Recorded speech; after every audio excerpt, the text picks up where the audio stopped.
السلام علیکم dear viewers, آپ کے فیورٹ انفارمیٹو چینل شعور انفو سے میں ہوں آپ کا خادم شبیر احمد۔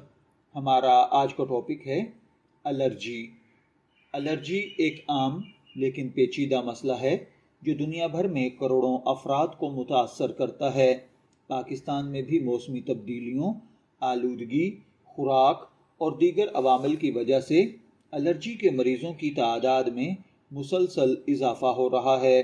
بعض لوگوں کے لیے الرجی معمولی تکلیف ہوتی ہے، جبکہ کچھ افراد کے لیے یہ بیماری زندگی کا روگ بن جاتی ہے۔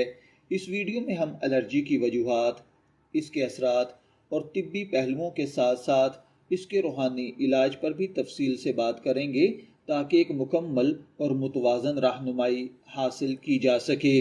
ویڈیو کو کمپلیٹ دیکھیے گا کیونکہ آخر پر ہم اس کا ایک ایسا علاج آپ کی خدمت میں عرض کریں گے جس سے انشاءاللہ العزیز آپ کی الرجی پوری زندگی کے لیے ختم ہو جائے گی۔ سب سے پہلے ہم جان لیتے ہیں کہ الرجی کیا ہے۔ دراصل ہمارے جسم کے مدافعتی نظام یعنی امیون سسٹم کا ایک غیر معمولی رد عمل جس کو الرجی کہا جاتا ہے۔ جب کوئی بیرونی چیز جیسے دھول، پولن، مخصوص غذا یا کیمیکل جسم میں انٹر ہوتے ہیں تو مدافعتی نظام اسے خطرہ سمجھ کر رد عمل دیتا ہے، جس کے نتیجے میں مختلف علامات ظاہر ہوتی ہیں۔ یہ چیزیں جن سے الرجی ہوتی ہے انہیں الرجنز کہا جاتا ہے۔ الرجی کی بنیادی وجوہات پر اگر بات کی جائے تو فضائی آلودگی الرجی کی سب سے بڑی وجوہات میں سے ایک ہے۔ دھواں، گاڑیوں کا اخراج، فیکٹریوں کا دھواں اور گرد و غبار سانس کے ذریعے ہمارے جسم میں داخل ہو کر الرجی کا باعث بنتے ہیں۔ اسی طرح پولن الرجی ہے جو پھولوں اور درختوں سے نکلنے والے پولن خاص طور پر بہار کے موسم میں الرجی کا سبب بنتے ہیں۔ اسے عام طور پر ہی فیور بھی کہا جاتا ہے۔ کچھ لوگوں کو مخصوص غذاؤں سے الرجی ہوتی ہے جیسے دودھ، انڈے، مونگ پھلی یا سی فوڈز۔ یہ الرجی بچوں میں زیادہ عام ہوتی ہے لیکن بڑوں میں بھی ہو سکتی ہے۔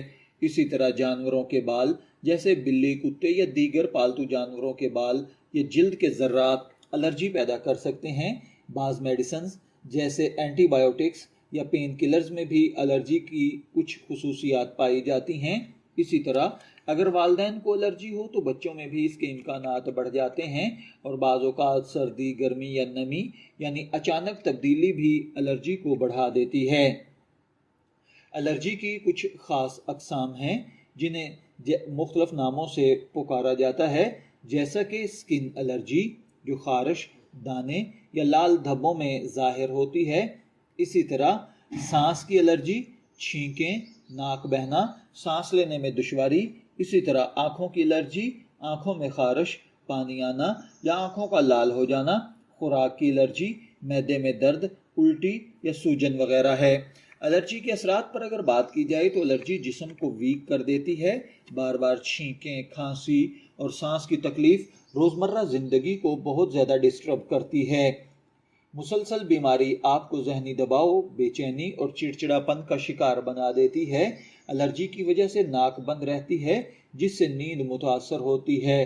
مسلسل الرجی کی وجہ سے آپ کی کارکردگی کم ہو جاتی ہے۔ شدید الرجی جان لیوا بھی ہو سکتی ہے جس میں فوری طبی امداد کی ضرورت پڑ سکتی ہے۔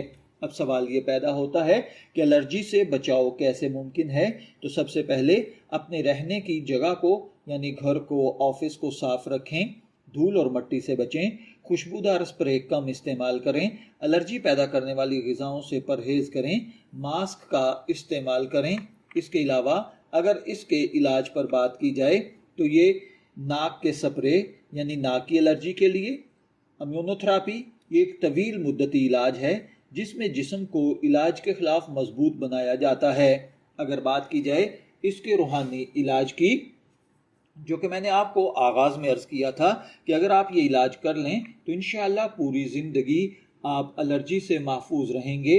تو اس کے لیے آپ یہ کریں، روزانہ 7 مرتبہ سورہ فاتحہ بعد از نماز فجر پڑھیں، اس کے بعد 3 مرتبہ آیت الکرسی پڑھیں اور پھر آخر پر تینوں صورتیں یعنی سورہ اخلاص، فلق اور ناس 3 مرتبہ پڑھ کر اول آخر درود پاک کے ساتھ پانی پر دم کر لیا کریں۔ اس طرح یہ عمل آپ